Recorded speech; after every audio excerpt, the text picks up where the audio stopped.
Welcome to public TV news. బులెటిన్ల ముందుగా headlines. ఎట్టకేలకు కేరళను వీడి యూకేకి వెళ్లిన యుద్ధ విమానం.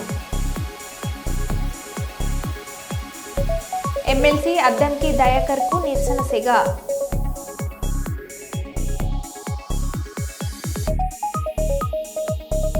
తెలంగాణలో భారీ వర్షం.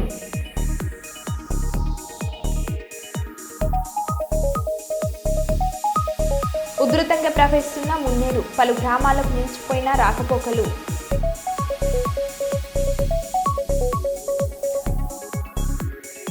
ప్రభుత్వ పాఠశాల విద్యార్థులకు రఘునాథ్ వెర్రవెల్లి ఫౌండేషన్ చేయూత.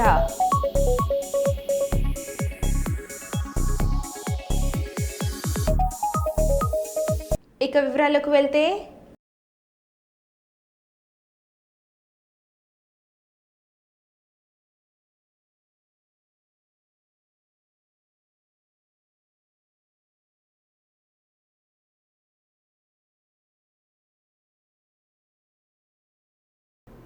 భారతదేశం అంతటా 26 ప్రభుత్వ హోమియోపతి రీసెర్చ్ సెంటర్లు ఉన్నాయి. వాటిలో ఒకటి కృష్ణా జిల్లాలోని గుడివాడ టాప్ 2 రెండవ స్థానంలో నిలిచింది. ఇక్కడ అన్ని రకాల వైద్య సేవలు ఉచితంగా చేస్తారు. వ్యక్తి ఆరోగ్య పరిస్థితిని బట్టి అనుభవం కలిగిన వైద్యులు హోమియోపతి మెడిసిన్ ఇస్తారు. ఈ మందులతో శాశ్వత పరిష్కారం లభిస్తుందని వైద్యులు చెబుతున్నారు. ప్రజలు ఇక్కడ సేవలు వినియోగించుకోవాలని కోరారు. ఇక్కడికి వచ్చి రీసెర్చ్ చేయడం కూడా జరుగుతుంది. అసలు హోమియోపతి వైద్య విధానం అంటే ఏంటి, అది ఎలా పనిచేస్తుంది అనేది మేము ఫస్ట్ గా చెప్తామండి.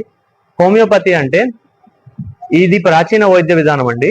ఇది German doctor Samuel Christian Friedrich Samuel Hahnemann గారు కనుక్కున్నారు. ఇది ఆయన్ని హోమియోపతి పితామహుడుగా చెప్పడం జరుగుతుంది. మనం ఇక్కడ ఎదురుగా చూసినట్టయితే ఆయన పెద్ద విగ్రహం కూడా ఇక్కడ మనం ఆవిష్కరించడం జరిగింది. ఆయన అప్పట్లో ఉన్న మెడికల్ ట్రీట్మెంట్ లో బ్లడ్ లెట్టింగ్స్ కానీ లీచింగ్ కానీ అని చాలా క్రూయాలిటీ ఉండే ట్రీట్మెంట్స్ నడిచేవండి. నమస్కారం. ఇవాళ గుడివాడలోని గుర్రాజు కాలేజ్ లో మేమందరం డాక్టర్స్ అందరం సమావేశమై ఇవాళ హోమియోపతి యొక్క వైద్య విధానంలో ఉన్నటువంటి వ్యాధుల గురించి మనం తెలుసుకొని దాని యొక్క చికిత్సా విధానం కూడా గురించి పూర్తిగా అవగాహన తెలుసుకున్నాము. మొదటగా బీపీ, ఇంకా థైరాయిడ్, ఇంకా షుగర్ సమస్యలకి హోమియోలో చక్కని పరిష్కారం ఉంది. ఉదాహరణకి బీపీతో ఎవరైనా బాధపడుతుంటే వారి యొక్క రోగి రుగ్మతతో ఉన్నటువంటి ఆ టెన్షన్ యొక్క బీపీ అనేది నివారించడానికి తగినటువంటి వైద్యము మందుల ద్వారా మేము ఇచ్చి దాన్ని నయం చేస్తాము. ఇంకా రక్తహీనత ఎక్కువగా మనం గమనిస్తే యుక్త వయసులో ఉన్నటువంటి ఆడవాళ్లలో వచ్చినటువంటి ఈ రక్తహీనత జబ్బులను, ఇంకా పీసీఓడి, అనీమియా, ఇంకా థైరాయిడ్ మరియు ఏదైనటువంటి యుట్రైన్ కి సంబంధించినటువంటి గర్భాశయంలో మరి పిత్తాశయంలో ఉన్నటువంటి రాళ్ళు, కిడ్నీలో రాళ్ల సమస్యలు కూడా ఇక్కడ పరిష్కరించబడతాయి. ఇంకా నరాల యొక్క బలహీనత, మెదడు గాపు, మెదడులో ఉన్నటువంటి నరాల కదలికలు సమస్యలు ప్రతి ఒక్కటి కూడా క్షుణ్ణంగా రోగి యొక్క లక్షణాలు తెలుసుకొని దానికి తగినటువంటి మందులు ఇవ్వడం ద్వారా రోగి శాశ్వతముగాను మరియు ఆరోగ్యముగాను తయారవుతారు. తెలంగాణలో అత్యంత భారీ వర్షాలు కురుస్తున్నాయని వాతావరణ శాఖ రెడ్ అలర్ట్ జారీ చేసిన సంగతి విషయం తెలిసిందే. మంగళవారం రాత్రి నుంచి హైదరాబాద్, భూపాల్పల్లి, కొత్తగూడెం, మంచిర్యాల, ములుగు, వరంగల్, మహబాద్, సంగారెడ్డి, ఆసిఫాబాద్, వికారాబాద్, రంగారెడ్డి జిల్లాలో కుండపోత వర్షాలు పడుతున్నాయి. హైదరాబాద్ లో భారీ వర్షానికి రోడ్లు జలమయం కాగా లోతట్టు ప్రాంతాలు నీట మునిగాయి. రాష్ట్రంలో 4 రోజుల పాటు వర్షాలు కురుస్తాయని వాతావరణ శాఖ తెలిపింది.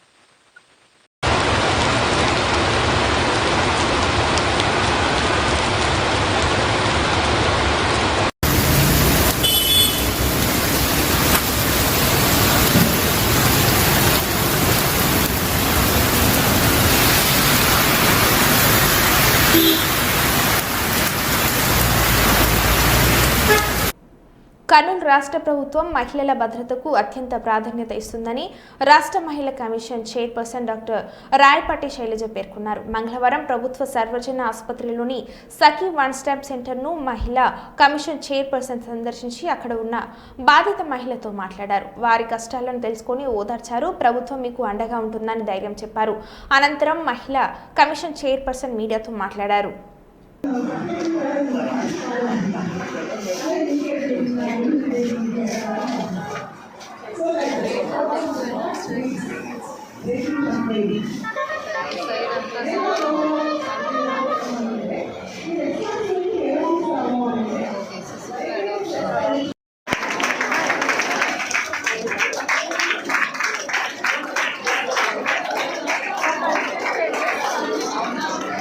ఎవరమ్మా మేడం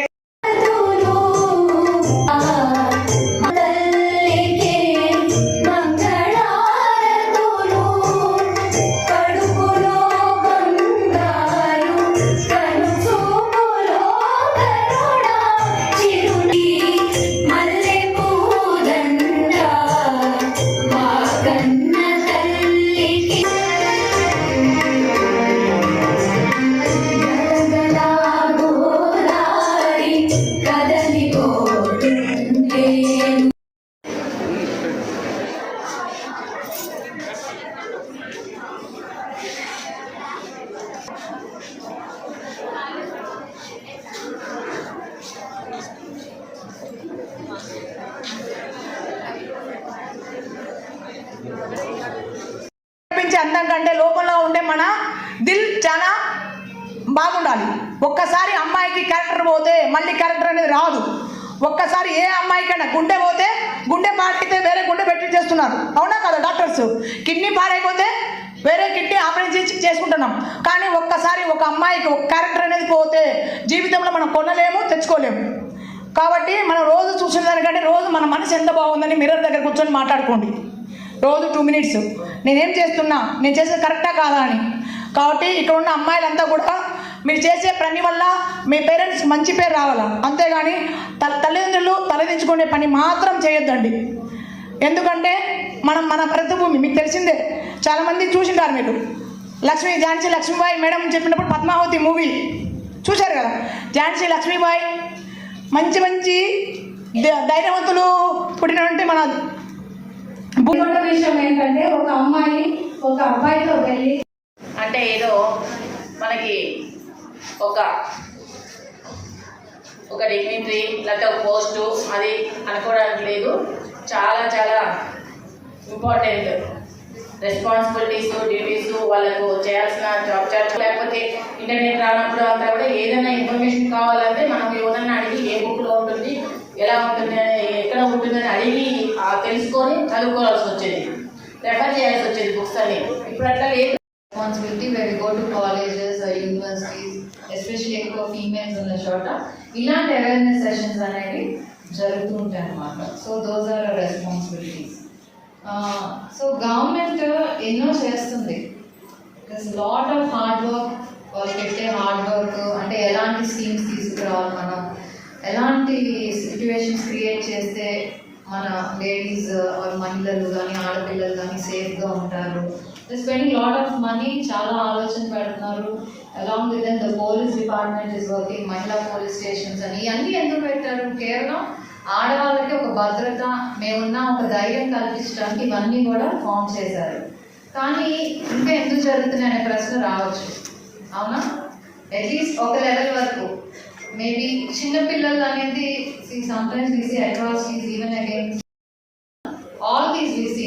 ఇప్పుడు మూవీస్ ఇందాక డాక్టర్ విజయరాజ్ గారు ఒక కేసు చెప్పారు. డాక్టర్ యూనో ఒక ఆటో డ్రైవర్ని.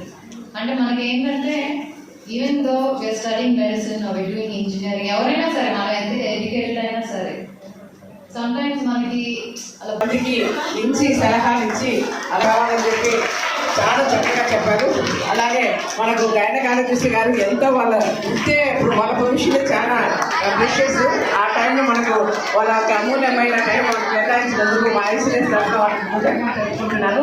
ముఖ్యంగా ఈ ఇంజనీరింగ్ కాలేజీలో ఇంత ప్రోగ్రామ్ ఆర్గనైజ్ చేయడానికి మాకు సహకరించి మా కాలేజీలో వచ్చి మా ఇంతమందికి అవాయిడ్ చేయాలి అని చెప్పి మాకు సహకరించిన నాగర్ కర్నూలు జిల్లా కొల్లాపూర్ నియోజకవర్గం పెద్దకొత్తపల్లి మండలం కాల్వకూలికి చెందిన దామోదర్ గౌడ్ హత్య కేసులో నిందితులను అరెస్ట్ చేసి రిమాండ్కు పంపినట్లు డీఎస్పీ శ్రీనివాస్ యాదవ్ తెలిపారు. మంగళవారం సాయంత్రం ఏర్పాటు చేసిన సమావేశంలో మర్డర్కు సంబంధించిన వివరాలను వెల్లడించారు. మృతుడి భార్య నిర్మల ఫిర్యాదు మేరకు కేసు నమోదు చేసి విచారణ చేపట్టి నిందితులను అరెస్ట్ చేసినట్లు తెలిపారు. సమయంలో మన పెద్దకొత్తపల్లి మండలం కల్వకోలు గ్రామానికి చెందినటువంటి కర్ణాటి నిర్మల వైఫ్ ఆఫ్ దామోదర్ గౌడ్ అనే అతను ఆమె వచ్చి పోలీస్ స్టేషన్లో కంప్లైంట్ ఇస్తుంది. ఏమనంటే నా భర్త 11వ తారీఖు రోజు రాత్రి ఇంటిపైన పడుకుంటా అని చెప్పేసి వెళ్ళిండు. 12వ తారీఖు రోజు ఉదయం మేము చూస్తే నా భర్త కనపడలేదు. 12వ తారీఖు మొత్తం కూడా సెర్చ్ చేసినాం, ఎక్కడ కూడా అతని జాడ దొరకలేదు అని చెప్పేసి కంప్లైంట్ ఇచ్చిన తర్వాత దాని మీద మేము మ్యాన్ మిస్సింగ్ కింద కేసు నమోదు చేయడం జరిగింది. కేసు నమోదు చేసిన తర్వాత అదే రోజు 13వ తారీఖు రోజు ఎప్పుడైతే దరఖాస్తు ఇచ్చినా అదే రోజు మధ్యాహ్నం సమయంలో బాడీ దామోదర్ యొక్క బాడీ సింగోటం చెరువులో తేలిందని చెప్పేసి ఆమెకు సమాచారం వస్తే ఆమె మనకు సమాచారం ఇచ్చింది. ఇట్లా బాడీ సింగోటం చెరువులు ఉందంట సార్ అని చెప్పేసి సమాచారం ఇవ్వగానే ఇమీడియట్గా మా ఎస్ఐ పెద్దకొత్తపల్లిని, అదేవిధంగా సర్కమ్స్టెన్షియల్లో ఉన్నటువంటి కొల్లాపూర్ ఎస్ఐని, పెంట్లవెల్లి ఎస్ఐని, కోడేరు ఎస్ఐని అందరినీ కూడా సింగోటం చెరువు దగ్గరికి పంపించి బాడీని బయటికి తీయడం జరిగింది. బాడీని బయటికి తీసిన క్రమంలో బాడీ మీద తల మీద బలమైనటువంటి గాయాలతో చనిపోయి ఉన్నట్లుగా మేము గుర్తించడం జరిగింది. ఆ గాయాలు ఎట్లా కలిగినాయి అని చెప్పేసి మేము ఆమెతోని విచారణ చేసినప్పుడు ఆమె ఏం చెప్పిందంటే, నా భర్తకు అదేవిధంగా మా గ్రామానికి చెందినటువంటి ఈ వెంకటమ్మ అనే ఆమెతోని అక్రమ సంబంధం ఉంది. చాలా రోజుల నుంచి ఈ విషయంలో గ్రామంలో కూడా తరచుగా గొడవలు జరుగుతున్నాయి. వాళ్ళ కుటుంబానికి నా భర్తతో కూడా గొడవలు జరుగుతున్నాయి. వాళ్ళు వెంకటమ్మ భర్త, వెంకటమ్మ కొడుకు, వెంకటమ్మ యొక్క అన్న ఈ నేరం చేసి ఉండవచ్చునని ఆమె అనుమానం వ్యక్తం చేసింది. అప్పుడు ఆ బాడీని ఇమీడియట్గా హాస్పిటల్కి తరలించి పోస్టుమార్టం చేసి దాన సంస్కారాల కొరకు శవాన్ని వాళ్ళకి అప్పచెప్పడం జరిగింది. తర్వాత తదుపరి విచారణలో ఈరోజు ఉదయం మన పెద్దకొత్తపల్లి గ్రామంలో వాళ్ళ బంధువుల ఇంటి దగ్గర వీళ్ళందరూ కూడా ఉంటే ఈ 4 నేరస్తులను కూడా కర్నూలు పట్టణంలోని శ్రీ వెంకటేశ్వర కళ్యాణ మండపంలో డిఎఫ్ రాష్ట్ర అధ్యక్షులు బీసీ నాగరాజ్ ఆధ్వర్యంలో జరిగిన రాష్ట్ర దివ్యాంగుల సాధికారత ఫోరం ఆవిర్భావ దినోత్సవ సభకు ముఖ్య అతిథిగా డిఎఫ్ రాష్ట్ర అధ్యక్షులు మల్లెల ఆల్ఫ్రెడ్ రాజు, సెక్రటరీ సంస్థ డైరెక్టర్ తిప్పన, జిల్లా ప్రెస్ ఏపీడబ్ల్యూజే అధ్యక్షులు ఈ నాగరాజు గౌడ్, దివ్యాంగుల ఎంప్లాయీస్ యూనియన్ సెక్రటరీ కృష్ణుడు, టీడీపీ దివ్యాంగుల విభాగం సెక్రటరీ నీల జోజిబాబు తదితరులు హాజరయ్యారు. ఈ కార్యక్రమంలో పాల్గొన్న వ్యక్తులు మాట్లాడుతూ దివ్యాంగుల సాధికారత కోసం, వారి యొక్క జీవిత వెలుగుల కోసం ఎప్పుడు వెన్నంటి ఉంటామని, తగిన సహాయ సహకారాలు అందిస్తామని పేర్కొన్నారు.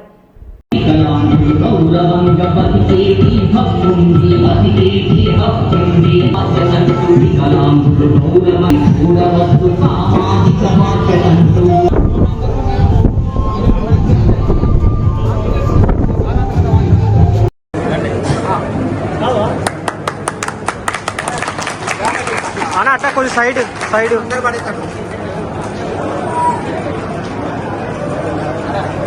తదుపరి తిప్పన్న సార్ని కూడా సన్మానించవలసి. ఓకే, కొంచెం అందరూ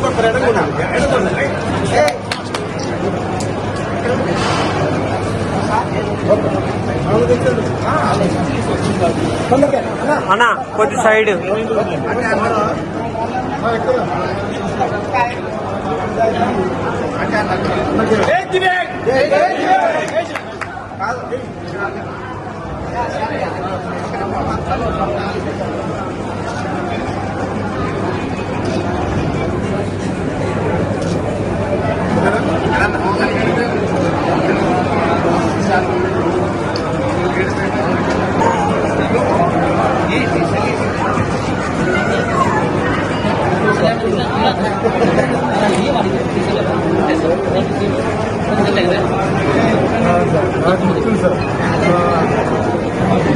తదుపరి ఆవిర్భావ దినోత్సవం కార్యక్రమం చాలా దిగ్విజయం జరిగింది. నా అన్నదమ్ములు, నా అక్క చెల్లెలు ఈరోజు చేసినటువంటి ప్రతి కార్యక్రమాన్ని నేను అభినందిస్తున్నాను. గతంలో కూడా మా దివ్యాంగుల పోరాటం మూలంగా ఈ రాష్ట్ర ప్రభుత్వం 6,000 పెన్షన్ దివ్యాంగులకు ఇవ్వడం చాలా ప్రభుత్వాన్ని అభినందిస్తున్నాను. దాంతోపాటు మానసిక వికలాంగులు కూడా చదువుకునే ప్రయత్నంగా ఎన్నో స్కూల్లో కూడా మానసిక వికలాంగులు కూడా చదువుకునేందుకు అవకాశం ఇచ్చినటువంటి ఈ ప్రభుత్వాన్ని నేను కృతజ్ఞతలు తెలియజేస్తున్నాను. పడక మీద ఉన్న దివ్యాంగులు కూడా 10,000 పెన్షన్ ఇస్తున్నందుకు ప్రభుత్వానికి అభినందిస్తూ కృతజ్ఞతలు తెలియజేస్తున్నాను. రాబోయే దినాల్లో రాష్ట్రంలో దివ్యాంగుల సమస్యలు పరిష్కరించే వైపు ఈ డిఏఎఫ్ ఉంటుంది. దీనికి పూర్తి సహాయ సహకారాలు నేను సెక్రటరీ సమస్యలు సింహప్ప గారు అయితేనేమి, జిఎఫ్ నాగరైతే మేము ప్లాన్ చేయబోతున్నాము. దాని ప్రభుత్వం కూడా ఒప్పించే ప్రయత్నం చేస్తున్నాము.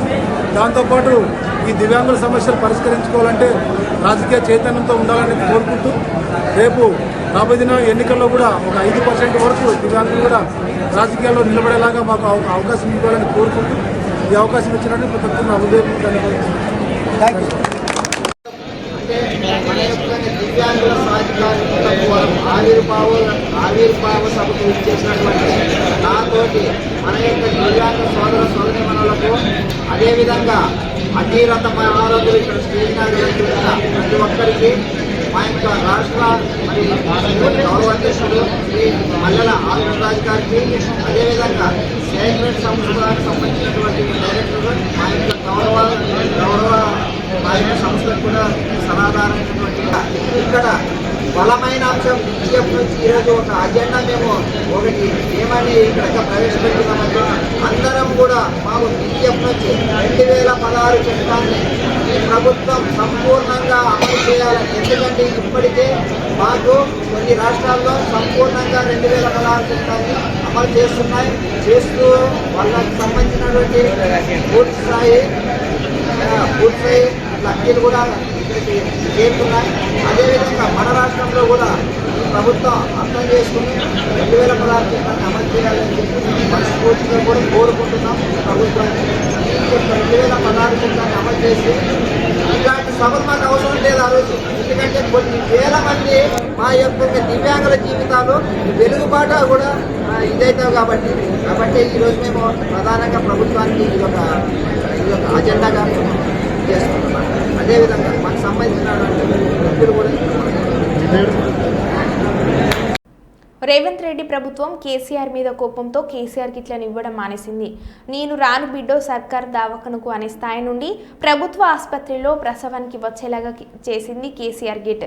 దేశంలో అతి తక్కువ బాలింతల చిన్నారుల మరణాలు తెలంగాణలో నమోదు అవ్వడానికి కారణం కేసీఆర్ కిట్ అని కేటీఆర్ అన్నారు.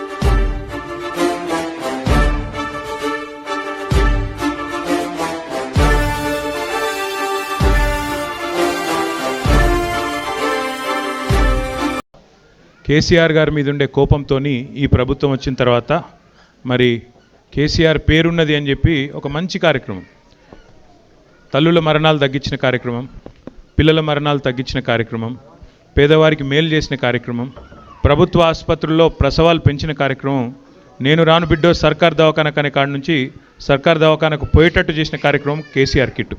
ఆ కిట్టు బంద్ చేసిండ్రు అనే బాధతో చాలామంది మాకు చెప్పడం జరిగింది. దాంతో ఈసారి అనుకున్నది ఏంటంటే, పోయిన 5 ఏళ్ళు ఏదో ఒక మంచి పని చేసుకుంటూ వచ్చినాం, ఈసారి తల్లులకు పిల్లలకు ఏదైనా మంచి చేయాలన్న ఉద్దేశంతో మిమ్మల్ని అందరినీ కొంత ఇబ్బంది పెట్టినాం. ఆలస్యంగా వచ్చినందుకు దయచేసి క్షమించాలని చెప్పి కోరుతూ, తెలంగాణ ప్రభుత్వం చేపట్టిన కులగణన దేశ స్థాయిలో చారిత్రాత్మక మైలురాయిగా నిలిచిందని ఉప ముఖ్యమంత్రి బట్టి విక్రమార్క అన్నారు. మంగళవారం సచివాలయంలో ఆయన మీడియాతో మాట్లాడారు. ఈరోజు తెలంగాణ రాష్ట్రం చేసినటువంటి ఈ సర్వే పైన తెలంగాణ రాష్ట్ర ప్రభుత్వం చేసినటువంటి ఈ సిపెక్ సర్వే ఒక చారిత్రాత్మకమైనటువంటి సర్వేగా ఈరోజు దేశంలో నిలబడిపోతా ఉంది. క్యాస్ట్ సర్వే సిపెక్ సర్వే కంటే ముందు, సిపెక్ సర్వే తర్వాత అనేటువంటి అంశం ఈరోజు కేవలం తెలంగాణ రాష్ట్రంలోనే కాదు, దేశవ్యాప్తంగా కూడా దీనిపైన చర్చ జరుగుతా ఉంది. Post caste survey, pre caste survey. మేము ఈ క్యాస్ట్ సర్వే ద్వారా వచ్చినటువంటి అంశాలన్నింటినీ సభలో పెట్టినప్పుడు ఆ రోజు సభలో పాల్గొన్నటువంటి వివిధ రాజకీయ పార్టీల సంబంధించిన శాసనసభ్యులకు కూడా దీని ఆధారంగా 42% రిజర్వేషన్ స్థానిక సంస్థల సంబంధించి, అట్లాగే విద్యా ఉద్యోగ అవకాశాలకు సంబంధించిన దానికి ప్రవేశపెట్టినప్పుడు ఆయా రాజకీయ పార్టీల శాసనసభ్యులు కూడా ఆ రోజు ముందుకు వచ్చి మద్దతు ఇచ్చారు.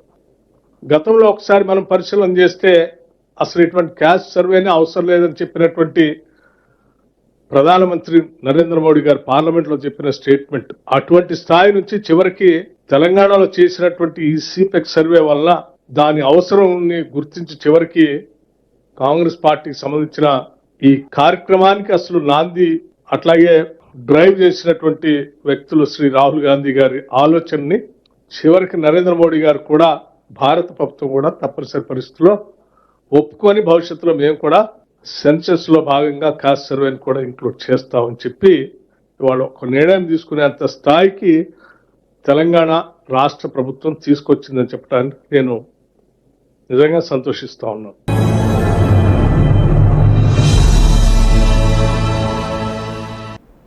సుపరిపాలన కార్యక్రమంలో తొలిగడుగు క్రింద గడప గడపకు చేరుకుంటూ ప్రభుత్వ సంక్షేమ పథకాలను ప్రజలకు వివరించే క్రమంలో దేవాదాయ శాఖ మంత్రి ఆనం రామనారాయణ రెడ్డి నంద్యాల జిల్లా పాండ్యం నియోజకవర్గానికి చెందిన గడ్డివేముల మండలం గడ్డిగరేవుల గ్రామంలోని శ్రీ దుర్గా భోగేశ్వర స్వామి దేవస్థానాన్ని సందర్శించారు. ఈ సందర్భంగా ఆలయానికి శ్రీ కాలభైరవ స్వామి ఆలయంలో మంత్రి ఆనం ప్రత్యేక పూజలు నిర్వహించారు. వేద మంత్రోచ్చరణల మధ్య పూజలు నిర్వహించబడగా ఆలయ అర్చకులు, అధికారులు మంత్రికి సంపూర్ణ మర్యాదలతో స్వాగతం పలికారు.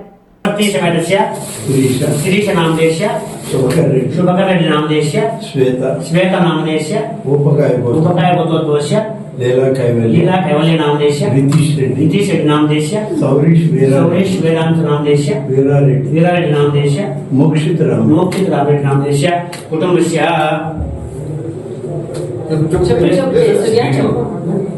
श्रीगिरि गोत्रोद्भवस्य जयसूर्य नामदेश, सह कुटुंबस्य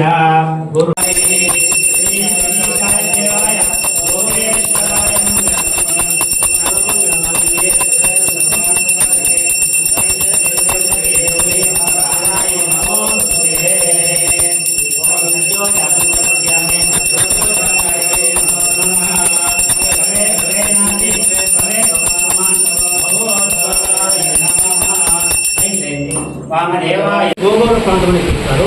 గోగోడు ప్రాంతంలో వెలిసిన స్వామి కాబట్టి గోగేశ్వర స్వామి అని చెప్తారు. వీటిలో కొద్దిగా ఇక్కడ సంసార భోగం అని పిలుస్తారట. అందుకు భోగాలు అనుభవించిన స్వామి చెప్పి వాయువాన్ని చెప్తారు. ఇక్కడ పంచామృత కోడేళ్ళు, పాలు, పెరుగు, నెయ్యి, తేనె, చక్కెరలు పెట్టుబడి పంచామృత కోడేళ్ళు ఇక్కడ ఉన్నాయన్నమాట. స్వామి భోగమిస్తాడు అంటే ముందు భక్తులకు పంచామృత కోనేళ్లలో భక్తులకు అభిషేకం చేసిన తర్వాత అదే భక్తులతోటి స్వామి అభిషేకం చేయించుకుంటారు అన్నమాట. అందుకు ముందు భక్తులకు భోగం, ఆ తర్వాతే స్వామికి భోగం ఇస్తారు కాబట్టి స్వామికి భోగేశ్వర స్వామి వారికి పేరు అన్నమాట. పంచామృత కొన్ని అన్ని కొనేరు స్వామి అన్ని కొనేరు ఎప్పుడు నీరు ఉంటుంది, అందులో ఎప్పుడు నీరు ఉంటుంది. ఎండాకాలంలో అందులో ఒకటి చిన్న వయసులోనే ఒక అనాథ పిల్లలు తగ్గిపోతారు, తల్లిదండ్రులు చనిపోతారు. వాళ్ళు ఎవరో పెంచి పోషించి పెద్దగా అయిన తర్వాత గుర్తుపట్టలేక ఇద్దరికి వివాహం చేస్తారన్నమాట. వాళ్ళ పాపం ఎక్కడ పరిహారం కాలేదు అంటే ఇక్కడికి వచ్చి పంచామృత కొన్ని స్నానం ఆచరించిన తర్వాత వాళ్ళు గట్టి తర్వాత ఇక్కడ పాపం పటాకంతులైపోయి వాళ్ళకి ఇక్కడ పాపీ భోజనం అయిపోయి అక్కడ దుర్వేశుడు ఊరు దుర్వాసన దుర్వాస మహర్షి కొన్ని రోజులు అక్కడ నివసించాడు. ఆ ఊళ్ళో తపస్సు చేసినాడు. ఆ ఊళ్ళో దుర్వాసిని ఆ ఊరికి పేరు. సిల్వర్గా పిల్లలు దుర్వేశిగా మారిపోయింది అన్నమాట. ఆ దుర్వాస మహర్షి దశరథులు కూడా వాళ్ళు వెళ్తూ ఆ దుర్వేశ వాళ్ళు శివుగా మారిపోయారు. అది క్షేత్రం యొక్క రాష్ట్రం భోగాలు ఇస్తారు. మహాకోపం అంటారు చెప్పండి. అవును, అందుకే అక్కడ మంచి పంటలు బాగుంటాయి, మంచి ధనవంతులు, మంచి వాతావరణము, మంచి నీళ్లు అన్ని చక్కగా పుష్టుంటాయి. మనిషికి కోపం అనేది ఇటువంటి సహజం. ఊరైతే చాలా మంచిది, ఊరు ప్రాంతం అయితే చాలా పవిత్రమైనది. తపస్సు పవిత్రమైన ఊరే. 30 ఏళ్ళు నాశనమైన పట్టుకొని కంపుకొని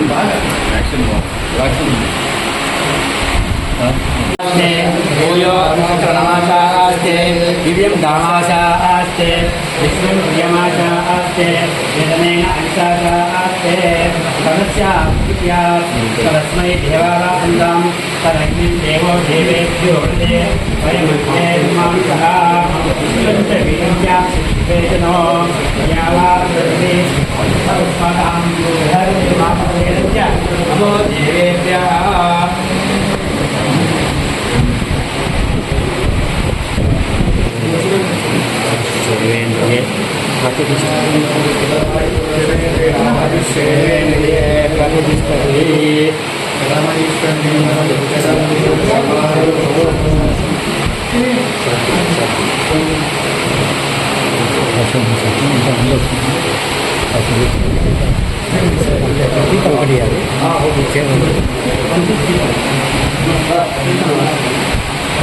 మరో బిడ్డల మళ్ళీ కలుద్దాం. Stay tune.